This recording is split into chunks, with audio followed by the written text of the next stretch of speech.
So we've got the mid-range style kind of slower deck per se of Marincess, likes to kind of be able to be good at everything, jack of all trades style of deck, and then Rikka, sort of more of a powerhouse combo deck in the traditional sense of Yu-Gi-Oh, where you really do want to exhaust all of your hand, make a big unbreakable field, and then clap back on turn 3.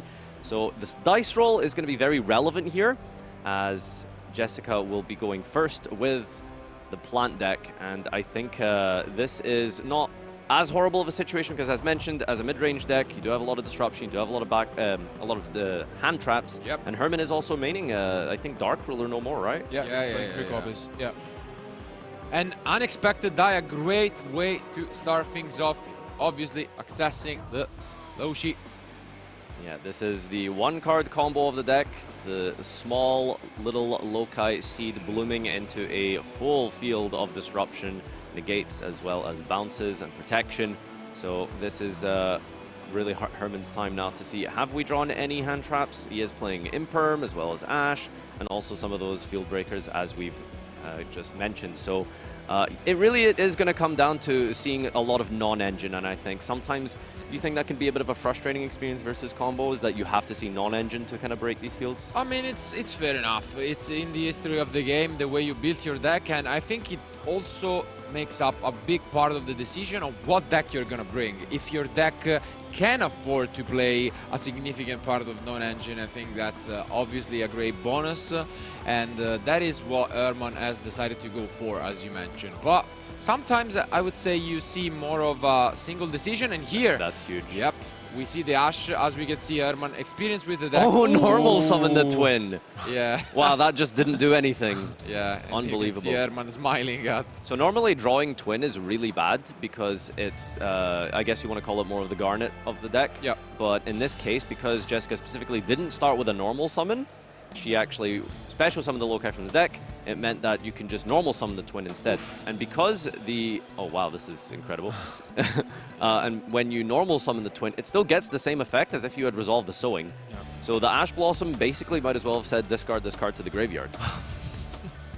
Yeah, pretty much. And I think Jessica must be happy with this. And yeah, it's a dream start. Even if Herman holds an impermanence, will be not enough, honestly. Yeah. So it's and you're really happy about the Ash. Yeah. Essentially, your combo now added discard 1 card from your opponent hand kind of thing. And as you can see, she's now using this Therian engine, which I think makes sense. It adds some additional combo potential going first, obviously ending on the Regulus as an additional interruption, and why not? I've seen this deck iterated upon and changed significantly over the years, and with the pre-Rikka version all the way back to last, now was it the National before, they were playing a sort of punk version of the deck with adventure tokens, and it just goes to show just how good, like, I think specifically like the Sun Avalon aspect of the deck is, with just the single normal monster and the link climbing of Malayas, and even ending on Dryad Trinitai, but not really something they do anymore. And I think actually speaking to Jessica at UK Nationals, mentioning how it's really a tight extra deck because of the Rikkas at this point. So there's not a lot of ways to truly, you know, utilize some of the more obscure strategies and versions of the deck, as you could say. And this is amazing stuff, as you can see, Longfire tributing the Lily so that the Regulus can come down. Yeah, this is probably the last form of disruption Herman could have had a chance to use something on, as the Regulus now insulates from any other further disruptions from the hand. So really going to be potentially having to rely on drawing something like that main deck Dark Ruler. Absolutely. He's also using 3 copies of Cosmic alongside Feather Duster, which usually are really good against the Rikka deck. Obviously, the Con being the card you're afraid of, and when you draw, you know, alongside the Dark Ruler, maybe that's the only chance, but we're asking for a lot. Yeah, that's the incredible thing about Rikka as well. It's even if you do get Dark Ruler, it's one of those super dangerous combo decks where you don't just rely on your monster disruption. When you have an in-engine way to search for something like a trap card, it helps incredibly well against Dark Ruler. I mean, you know, there's, for example, the Zephyr Divine Strike, Yangzing 9-Pillar, which some people were playing in that kind of synchro pile a year or two ago. So whenever you have a big full combo deck that has the ability to search spells and traps as well, Dark Ruler becomes significantly weaker. And here looks like Jessica was also explaining Herman something that we don't see quite often, no? Him being super familiar with it, but... yeah, absolutely. Herman correcting yeah. Jessica is a surprise for sure here. But I think it was the attempt to use the twin effect while not controlling or not having the right names in your grave or field. Because it does require you to banish, to revive. Okay, so no twin here. We're going to go down the Madan path, and this is where the super important aspect of the Rikka version comes in, getting into that Con as the best way to protect against Dark Ruler, but also just diversifying your interruptions is extremely important. You know, something as simple as negate, negate, negate doesn't necessarily mean you can actually beat a deck that can push through disruption. If you're able to sort of mix that up a bit with a negate, a bounce, a steal, that really sort of like mixes up your strategy and your win condition. Yeah, and there is always that Rikka Princess sneakily sitting at the bottom of the graveyard, which is even another form of interruption there. So yeah, even further protection against Dark Ruler as it's in the grave. And yeah, as expected, we do get the Rikka sheet. The so-called mind control, as we like to call it, where you can, using Con in tandem with it, allows you to tribute your opponent's monster for cost, and then steal another monster, either, you know, removing an important link summon, removing a normal summon body that's particularly important. Extremely powerful card. Do you like to play all-in combo decks, or are you more of a mid-range player? No, neither. No. I can answer for you, yeah. Wait, what do you like to play then? No, him. Oh, I was answering. Me, honestly, I told you I would have played Labyrinth. It is my play style. Trap guy. It is my play style. Only deck I played back then, and here someone disagrees with me, is Spiral, but yeah, Spiral is his favorite format of all time. No, in my case, yeah, I do love combo decks, but more of not the like all-in combo decks. I do like you know, more of the grind games as well. Obviously, Zodiac. I'm biased toward toward that deck. Really? Why? Yeah. Did you do something with Zodiac? Not really. Not really. Can't quite remember. Been a while. All right, drawing for turn here. Herman has actually picked up a really important card. It's Gozen Match. Yeah. Ooh, but actually just 2 face downs and play is back. But as you mentioned, Gozen. Wow. So, in prompting a Regulus negate here for sure. And the question is, do we have something else to pair with this? Because actually, does this matter? Because Regulus negates effects. So, you can't do anything about it, can you? Yeah, absolutely. It's gonna resolve, incredible. And it's gonna be Herman making Alberto happy and cosplaying Labyrinth. Oh, wow! Never mind. No way. What seemed like pretty good. Yeah, full combo and duster. Wow. What a game one. It seemed as if Herman was able to get the game going into a grind one, but RP, Feather, Duster really closing this one out. Well, when you do so much searching and special summoning, I guess you start deck thinning into those non-engine outs, so yeah. I mean, it's a brutal start, obviously. Jessica, amazing combo through an Ash Blossom, and now she's ahead. Only 1 game away from locking the top spot, because as mentioned, they are both on an 8-1 record, and so they have a double chance. If they win one of the 2 remaining rounds to Swiss, they are guaranteed a place in the top cut. But now it's Herman who is gonna go first and will try to set up his Marincess combos.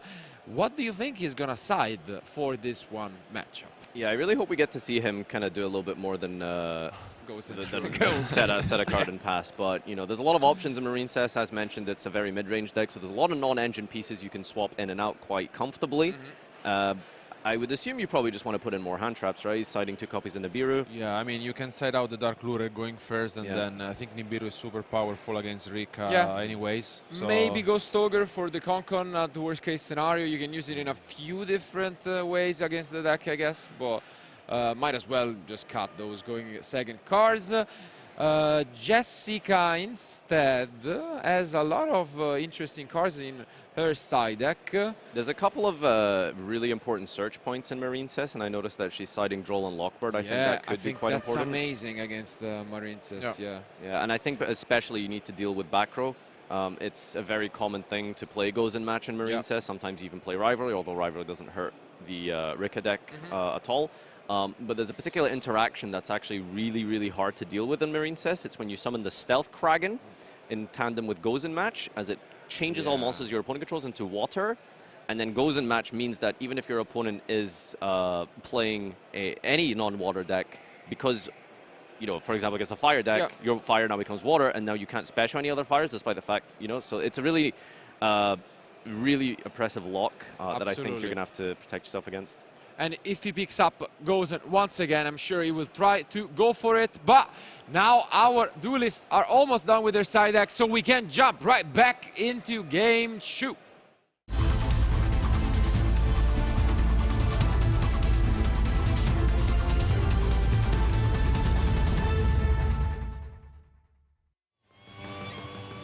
Going second, Marincess definitely struggles a lot, I think, compared to, you know, some other more mid-range combo decks, I would want to say.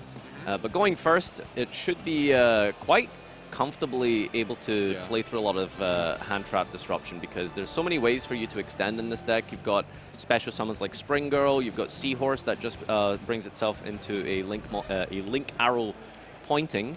So there's a lot of ways to keep pushing through disruption, and it's just a question of, will Jessica see one of those potential blowout cards like Droll and Lockbird?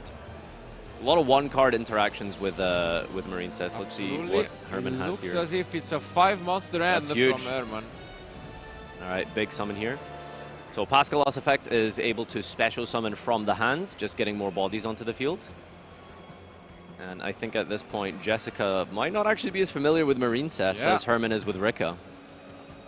So a little bit of an advantage in that department for Herman, and he's drawn Spring Girl. Spring Girl, a really important card as well that I want to talk about, because we've mentioned a lot about the time manipulation of life points. That's very important in a large-scale tournament. Spring Girl is one of those cards that does allow you to manipulate that way. So what it does is it sends cards equal to the number of Marincess monsters you control, and then you mill off the top of your deck, and if you hit any Marincess card, it burns for 200 damage for each. So if you just start Marincess, Spring Girl, Link, you mill 1. But typically in time, you know, you want to like spread out as many Marincess monsters as possible. Hits none here. Unfortunately, a whiff. Yeah. So not too relevant, it's okay. But Spring Girl does get added back to the hand by the Blue Slug. At this point, you are now locked into water monsters with the effect of Blue Slug. There's a really cool interaction that I'm not sure if a lot of people have been aware of recently, but there's a new card, a Link 4 monster, Zelantis. Okay, Imperm comes down here. Not actually too bad. As you can see here, Herman gets to keep going. So Zelantis is a really good go second tool for Marincess, because what it does is Zelantis banishes all monsters on the fields and then immediately special summons them back. But when you waterlock yourself with Slug, you are the one special summoning your opponent's monsters. So if your opponent is not on a water deck, they stay banished. So it just acts as like a dark hole that banishes. It's a really powerful card that's been added to the arsenal of Marincess. And it looks like here, once again, we have been discussing this a lot this weekend. If Jessica is not familiar with Herman's deck, maybe that impermanence will not be enough, but we will soon find out. Honestly, here I think it's one of the key factors entering an event like Herman's deck, and I think it will be one of the main reasons why not only is now sitting on an 8-1 record, but you know, he has his chance to basically advance even further into the event. So this infinite impermanence that Jessica used, if that's her only disruption, then that was probably correct to use it on specifically the search of either the field or the Marincess dive. But again, Marincess can play through sort of the softer hand trap disruptions as we've seen here. And this is one of the newer support cards. It's Coral Triangle, has 2 incredible effects. So Marincess actually now gets to search the I like to call it the Widow Anchor of the deck. Yeah, the wave. Shout outs to Striker. But yeah, Marincess Wave is now searchable because of the new addition of Coral Triangle. Simply by sending a water you control from your hand to the graveyard, you can actually tutor this out of your deck. And also, if your opponent does break your field, Coral Triangle has an incredible grave effect, where you can banish to special summon Link up to Link 3 ratings from your graveyard. So it gives you a lot of follow-up as well. You can see the Argonaut. Let's see, he has a couple of options. So it's a little bit rough here with the Argonaut not going to be able to negate any spells and traps, I think. Yeah, okay, that's why we go for the draw, So typically what you want to do in Marincess is end on Argonaut, which basically negates a spell and trap that your opponent uses, and then it special summons one of the equips. But because Jessica correctly so infinite impermanenced on the other Link one, the Searcher, that meant that Herman wasn't able to get to the field spell, which then equips onto the Argonauts, which is actually better to go into Bubble Reef, because during the standby phase, you can banish a water monster to draw a card. So giving you more cards after deck thinning is really powerful in a mid-range deck, as you can start digging for those all-important hand traps, especially against Rikka. Yep. Wow, no back row. No Poison match, and that's the only card on the field from Herman for what was, it seems like a very impactful impermanence. Yeah, doing quite an important job there by stopping the field spell, but Bubble Reef does dig for another card here, and the question is, does Herman have enough from the hand? We know that there's a Marincess Wave that's been searched out. Wave is, you know, surprisingly not just as simple as a effect negate. It's actually going to be quite hard to out Bubble Reef, as its attack points should be 38 or something. It's quite large at this point. But also Marincess Wave has the effect that it makes your Marincess monsters unaffected for the turn. So not only do you negate a card that your opponent controls, you can make your Marincess monster unaffected. So even if Jessica does set up a big field, it's going to be quite hard to out simply the Bubble Reef. Yeah. Ooh, never mind. Okay. Never mind. All right, we'll just get attributed for cost. Yeah. The one of, by the way. Wow. Oh, very good. Really? Oh, wow. What up, Kurikara? And that's an amazing start. And most importantly here as well, that Herman did search out the Marincess Wave, which has now been turned off. Oof. And the Glamour. This could be a quick one if Herman doesn't have any other end traps. This could be a brutal start of this game too, for what is a 3000 attack Kurikara now on the field, and yeah, don't need a lot here to finish this off. Rikka Princess hitting the field. We can probably count how many summons at this point for Herman, as that might be one of the most powerful ways he has to stop this. We're on summon number 3 as Medan activates. Always funny to hear when Plant players discuss the best place to stop their deck. It is actually Medan. Okay, but there is a Ghost Ogre from the side deck from Herman. Ghost Ogre on Medan.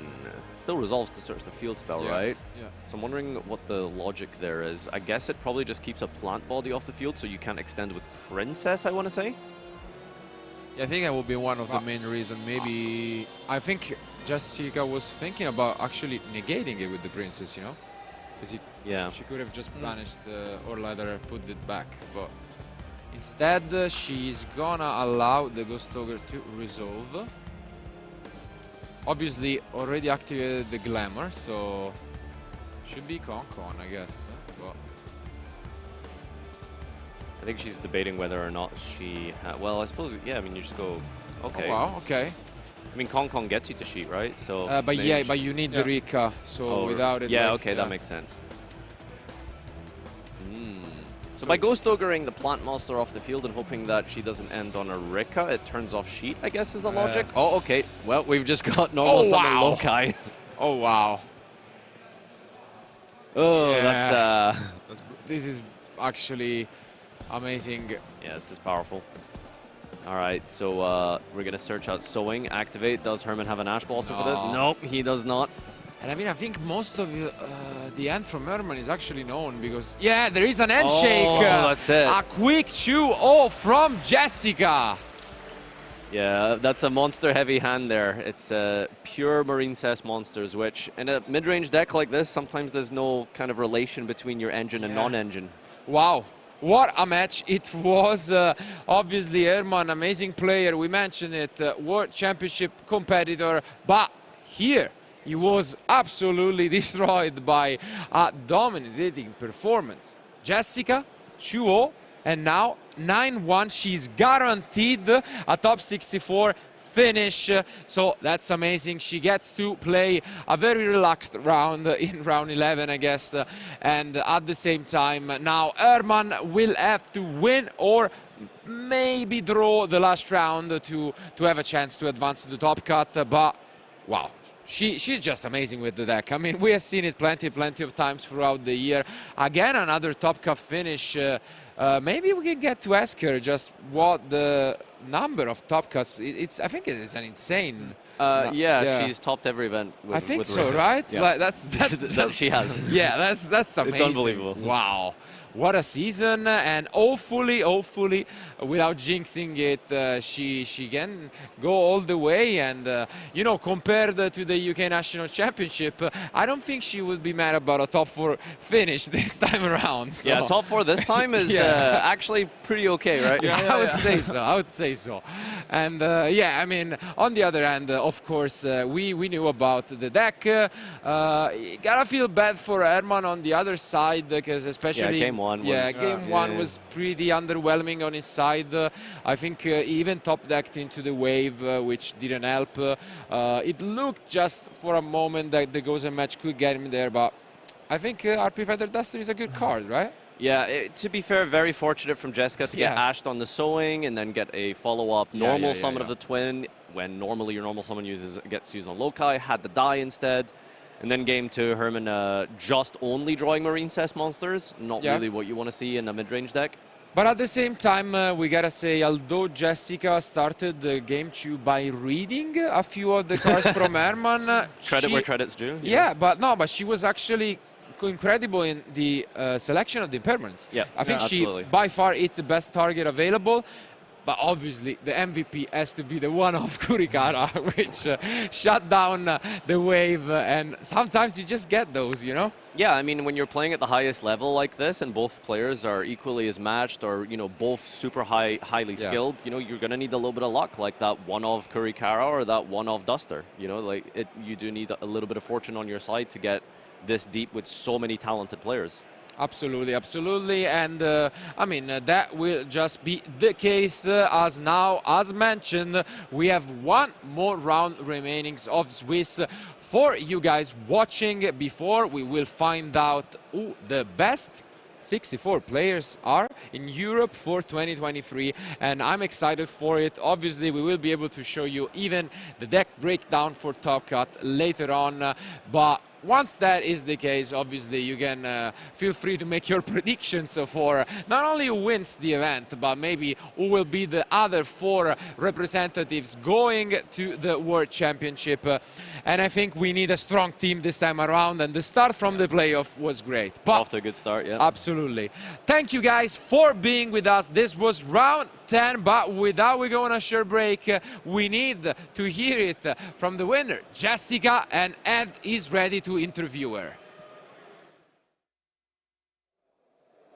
Hi guys, thank you Marcello. Yes, I am here with Jess, who's just won that round 10 feature match, now 9 for 1. Jess, congratulations. How are you feeling at this point in the tournament? Thank you. I'm feeling pretty good. I'm not for Top Cut now, so I'm like, this is where I wanted to be. I mean, frankly, at this point, you're kind of a seasoned topper by this point, so it's been a very good season for you. You're at the Euros. Has it been a generally all right tournament so far? Well, 9-1, it's definitely been pretty good. What was the one? I went against Set Rotation, and I opened all field spells and like evenly, so I couldn't use any cards. Fair enough. It does happen. Yeah. That's always the nature of the beast of these things. So talk to us a little bit about that game. By the looks of it, Herman had some slightly difficult hands, especially in game 1. Game 2, it just seemed like you played around it. Talk us through that very swift game. So game 1, it was quite simple. I comboed, and he just didn't have enough, and I had the out for the Gozen match. I had no to get through the Gozen match anyway, so it didn't really matter, but it was nice that I just had that. Also, I made a slight mistake with the healer combo, but it didn't really, that's my fault, because I blundered, because I forgot that I normal summoned the twin, but it's fine. Those are the lines. And game 2, very straightforward. He didn't have hand traps, he just had a bunch of Marincess cards, and there wasn't much he could do, really. It's like a full combo hand. That's the thing, the second that combo starts with those Rikka decks, that's it. But obviously you are a very seasoned player of Rikka. I mean, everyone refers to you as the person who taught the current European champion everything he knows. What is it that you really like about the Rikka deck, and how much do you play test and things? So, I just like how it interacts. I think I said before, I like how the blooming kind of aspects, like one seed becomes everything. But I just like how it has in-engine outs to tribute stuff. It has a bunch of you just have a bunch of utility in the deck, and like even like my favorite interaction is a Dryas attacking into a monster, taking damage, and then just summoning 3 bodies out. It's just those little interactions like I just really like in this deck. Were there any of the 9 that you won that were a little bit of a struggle, or has it all been pretty much a breeze for all the wins? Honestly, not. I can't. You could be confident about it. It's okay. I don't think offhand. I can't think of like one specific match was a massive struggle. But obviously, I went to game 3 quite a lot. But yeah, I can't think of a massive match that was like a particular struggle. But that's just because I'm probably just tired, and it's like every match blurs into one at some point when you've been through 10 rounds of Swiss. No, that is true. And there's only one more round of Swiss, which probably means by this point you've guaranteed the top cut. I don't want to jinx it, but you know, yeah, exactly. So we'll be seeing you get into that top 64. Very exciting. I ask everyone this, but it's always worth checking. But with all these wins, it's hard to know. What decks are you nervous about going up against, if any? I'd rather avoid Trap Labyrinth. Okay. Just because even though it's not like I wouldn't say it's a negative matchup, but it's more hand dependent. I can't do any like weird like tech plays and outplay people. Or like things like the Korokara we saw in that match, which came in really, really clutch. I couldn't use. I can't like use in that kind of matchup. So a lot of my tech, like it messes with my tech choices. But I played against it in Swiss and it was fine. So we'll see.